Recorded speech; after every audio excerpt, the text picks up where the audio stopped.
let's listen to Ben Shapiro opining on the KBJ nomination. Like, there have been times where I've taken unpopular positions in defense of sort of Mitt Romney. Not this time. So Mitt Romney, the senator from Utah, he came out and said that he would support Ketanji Brown Jackson for the Supreme Court. He said, quote, "After reviewing Judge Jackson's record and testimony, I've concluded she's a well-qualified jurist and a person of honor.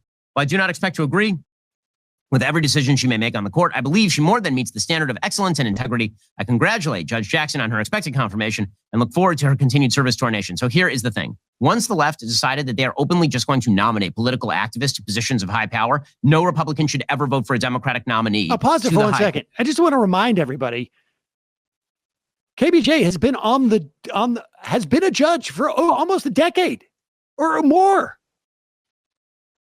It's stunning.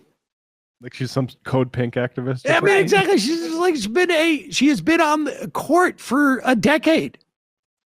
She's a member of P-ssy Riot, didn't you know?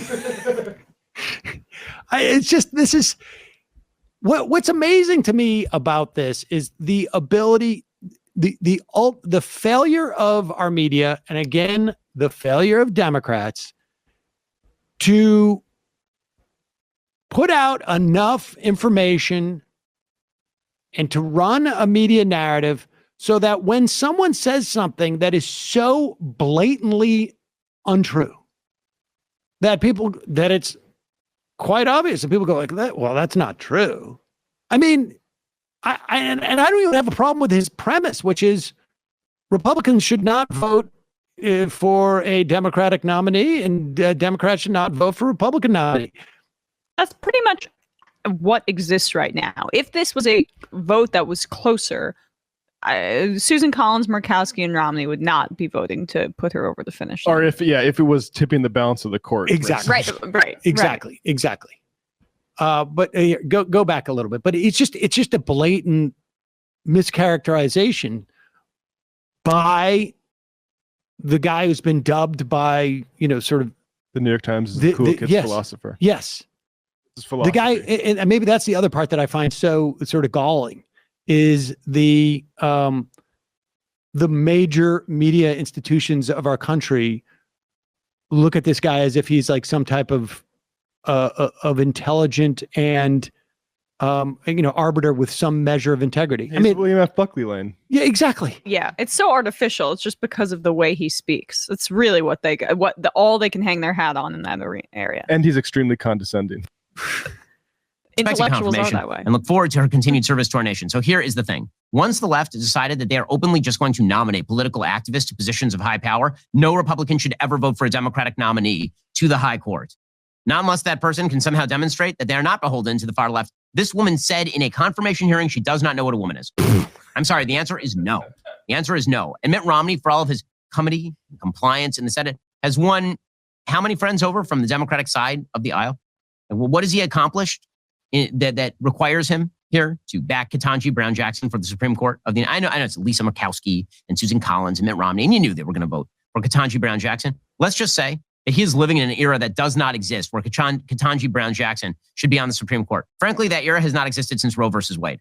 As soon as the politicization of the Warren Court became completely overt, and really since the takeover of the Supreme Court by FDR pressure in the 1940s, the Supreme Court has been a tool for the left. And the attempt to turn the Supreme Court back into an august institution in American life has been somewhat of a joke. So no points to Mitt Romney for all of this. With that said, okay, I just want to remind you what the august institution of the Supreme Court did before the 1940s. All right? Jim Crow laws. They allowed for the disenfranchisement of poor people and black people from voting. They would not allow for child labor laws. They would not allow for a 40-hour work week. They would not probably have allowed for Social Security to exist. They said racial segregation was constitutional. Yeah, all the Jim Crow laws. Okay. Oh, yes, sorry. Yes. I mean, that is what the august institution that he was referring to prior to 1940. I mean, it is the year 2022. That is straight from, like, you hear listen to the Nixon tapes and Nixon talk about the Warren Court, and that is just a straight line from exactly what Nixon and his aides were talking about. And you don't hear anybody. I don't even know what the name of the court was during those years where the Jim Crow years.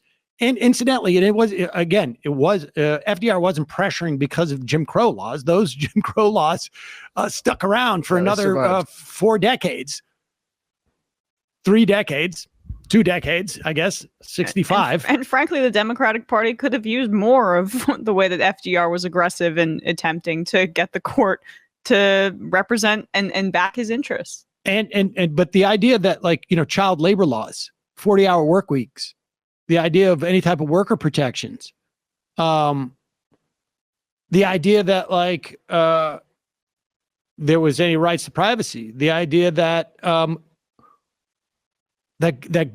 courts should defer to federal agencies, the idea that Congress had the right to delegate its authority to executing statutes. All of this was what changed when FDR basically threatened to court pack. And so this guy wants to return to that era. It's just amazing. And he just walks around like he's a normal person. Yeah. It's like Peter Thiel saying, like, women's suffrage kind of really mucked things up a little bit for us. Stunning. Let's go to the phones. Calling from a 920 area code. Who's this? Where are you calling from? 920. Love the show, guys. Let me take you on here. So I had a question about. Dude, it's really hard to listen to you, man, because it's so much static. If you have us on Bluetooth headphones or something like that. Geez, I don't. I took them off. All right, just say quick. Just quick. Be quick. Yeah.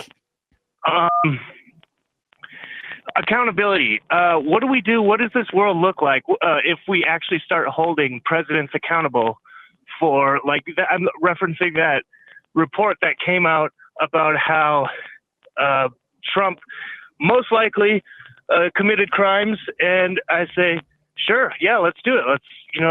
But in all reality, he's probably not going to spend any time in jail or anything. Or if he does, then the right is going to want to go after Clinton's, which, so be it. I say, fucking whatever, lock them all up. But all right. What is this? All right, we're going to let you go. So we get okay. Yeah, I'm with you on that. So the question is that, what the rule of law is under siege here. It was hard for me to listen, honestly. I think the idea is that how do we hold, why don't we hold? How do we hold presidents accountable? Yes, I believe that we should hold all presidents accountable. But this is, I think, less of a new phenomenon than maybe it's presented right now.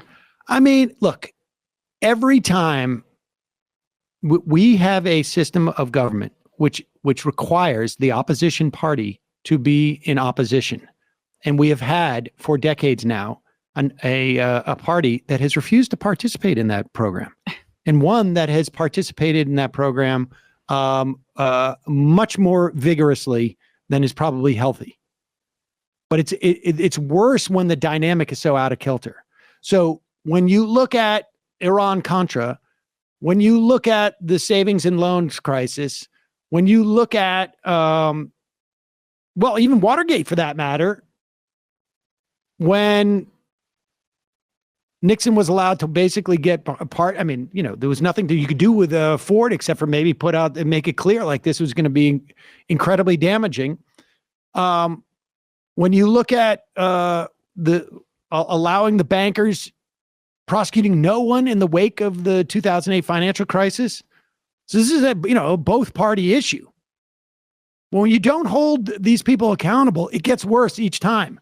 When Barack Obama came into the White House and said, we got to turn the page and ignore the very recent history of things like torture regime, lying into a war, the massive amounts of fraud that existed in the banking industry. How do you expect Donald Trump to be held accountable for his petty corruption? Every time a president gets in or a party gets in and says, we're going to turn the page. Nancy Pelosi bragging. People wanted to impeach George W. Bush, and I stopped it. Bragging about that. That's why you get this. And the people who complain about the lack of accountability in the past, but then we're like, so why should we hold Trump accountable? Have it exactly backwards. You hold Trump accountable so that the next president, whether they're Democratic or Republican, or the next scandal is also held to account.